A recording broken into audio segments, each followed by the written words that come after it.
Hello, you guys. This is Rachel Kirkland, the modern shaman. Rachel, what does Spirit have to say about the following?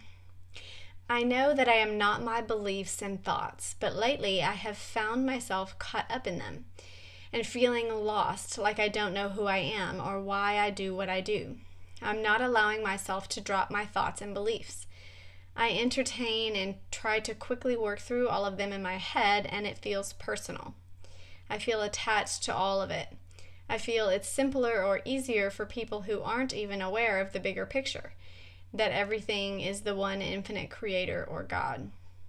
I don't understand the place beliefs have in my life right now. It feels chaotic and it keeps me stagnant. So how does Spirit see beliefs for humans?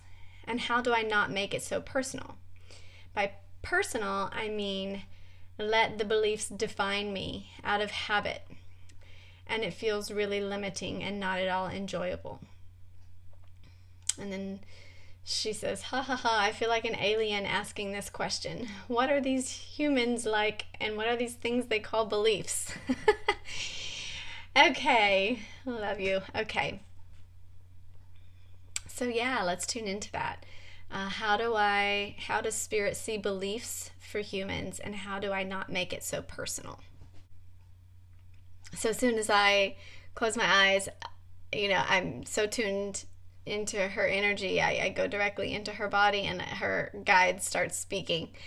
And she has very integrated guides, so it's funny. It's like I start hearing this. And her guides in particular are very bold, and they speak really like, we would like to speak to this question. That's what I heard right away. Almost like this very deep level of channeling coming in. We would like to speak to this question. So let them speak. I don't normally do like direct channelings on these things for you guys, but this is what is coming up. So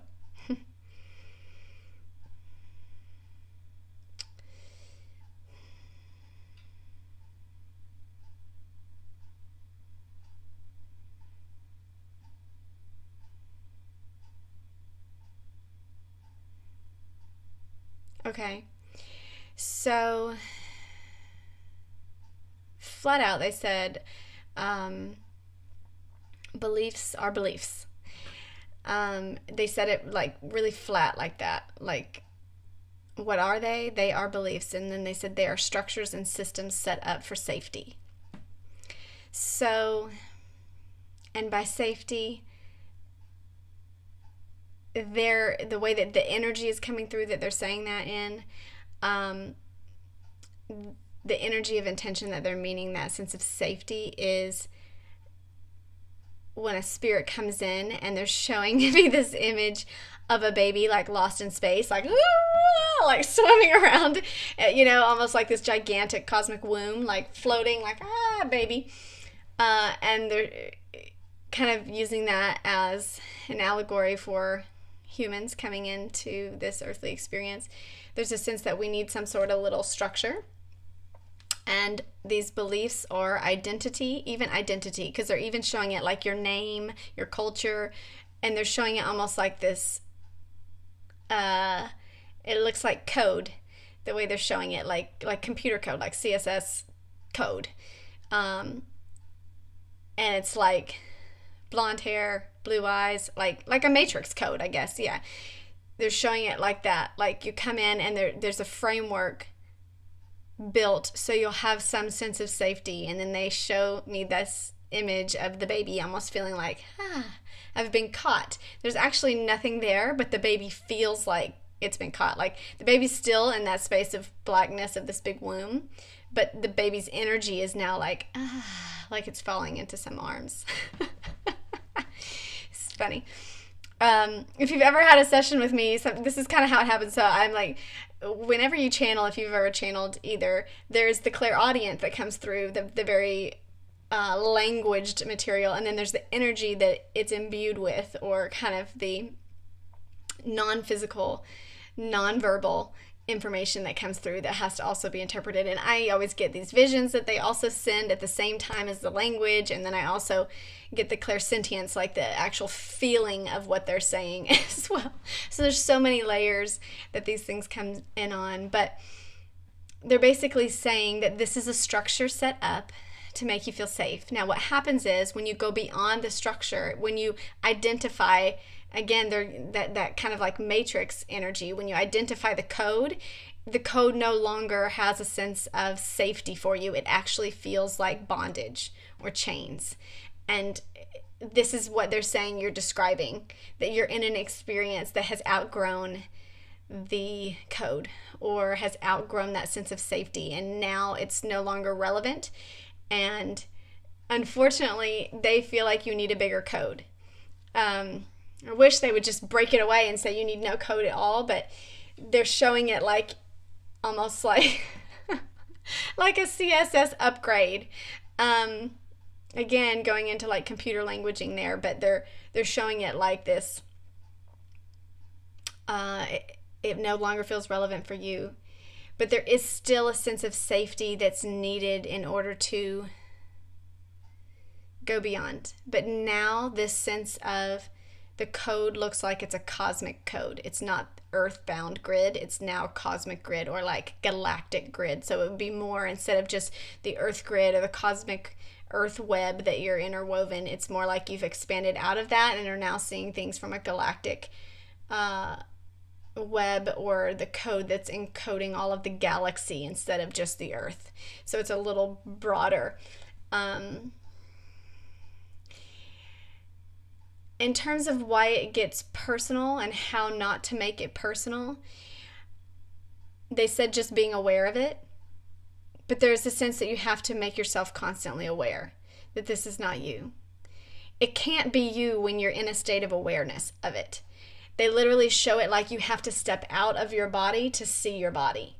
So they're showing you that the fact that you can see this, that you can identify in those moments, or that it feels chaotic, is proof that you are no longer in it. You're not in the body when you can identify the body as chaotic. Otherwise, you would just be chaos. You get what I'm saying? I've used this example before, like the alcoholic doesn't know they're an alcoholic. They have to almost be outside a little bit to see that, oh, that's me. You know what I mean? Because otherwise they're just living it. They're just in a state of being. And they're saying for you, there is a sense that you have already gone beyond that persona, or that those limited beliefs, those structures that you set up for yourself. And at this point, you're just viewing yourself saying, wow, I can identify that it's no longer relevant for me. But now the next thing is to go into a space that feels safe, but is a broader space for you. So let me just look at what that looks like. Okay, first, absolutely no judgment. Okay, you need to knock that off. Sorry, but that's what your guides are really like. That's how they communicate. There's this, and that's just what was said, that you need to knock it off. And they literally show it like a T-ball, you know, like a ball, and you're like knocking it out of the park. There's a sense that you're even judging this process. And this process is incredibly poignant, is the word that they're using. So powerful, profound, expansive awareness. Okay? So don't judge it. Okay? They want you to be in a state, and they're showing you actually laughing at it. So that's effective for you in particular, but I will say in general, I'm making this as a video, so I know that Spirit is talking on lots of levels to many different people, and that I do believe that that is relevant for a lot of other individuals that are at this sense of breaking point. And they're showing it like we always constantly get there, like the Russian doll, right? The doll within the doll within the doll. There's a sense of our self within the self within the self. So you go higher self, and then you go higher self, and then you go higher, you know, continually until source. So there's a sense that when we get to a point where we're like, wow, I don't identify at all with those religious beliefs or those that personality, or even just that person that I once was, or this name that's given to this body, or this, it feels very detached from you, then there's a sense you've broken through that, and they want you to look at it with a sense of joy, laughter, like, wow, that is freaking hilarious. Look at me. Like, look at that little baby me running around there, knocking its head against the wall. It's like a toddler you.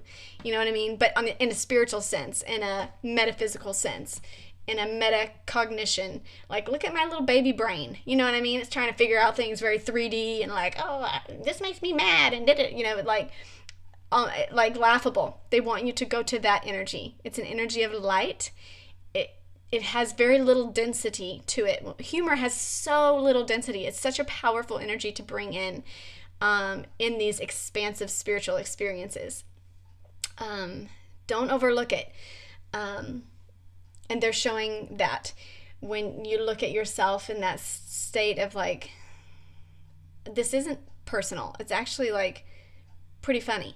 It's a role that was being played, and I played it pretty freaking well. I mean, like, I got in there and I really played that role. You know what I mean? Like, I gave it my all. I was fully that person. And then now you're not. Okay? And you're in that state of broader awareness, of metacognition, right? Of being aware of your own awareness. And from there, the more and more you do that, they're saying the easier and easier it will be to accept. And then they're saying you don't step out of that person, you absorb that person. They're showing it like a blob, like a blob, like literally like the movie The Blob. Like, it's just like, it's like absorbed. And instead of you going, I'm leaving that behind, they're actually showing you absorbing that person. So much so that like it dissipates that energy into the broader you. So there isn't a sense that you need to get rid of it. It's just that now that you see it, you are no longer it. It has been transmuted. That energy has been absorbed and transmuted. And if it comes up again, they're again showing you laughing at it, not making it any more dense than it needs to be, not making it any more chaotic. There's such simplicity in the energy of humor also, and joy and laughter. It's it also dissipates that chaotic energy. Laughing, it kind of equalizes any sort of chaos in the frequency, and brings us to a place of almost like stilling the mind. Like, if you think about like the thoughts that you're thinking when you're laughing, like when you're wholeheartedly laughing, you're really in a no thought. You may have had a trigger that came up that you thought was funny, but when you're actually laughing, when you're actually in that energy of full joy, your mind is empty. It is an equalizer. It really like pulls out and moves you into an instant now. So that's what they're showing. Let me just tune in anything left before I stop this video. This is good. This is good. Spirit just wants me to tell you all that this is good. Breaking your current matrix, your current identified self. Eventually we get to that point that our identity is so fluid, that our identity is so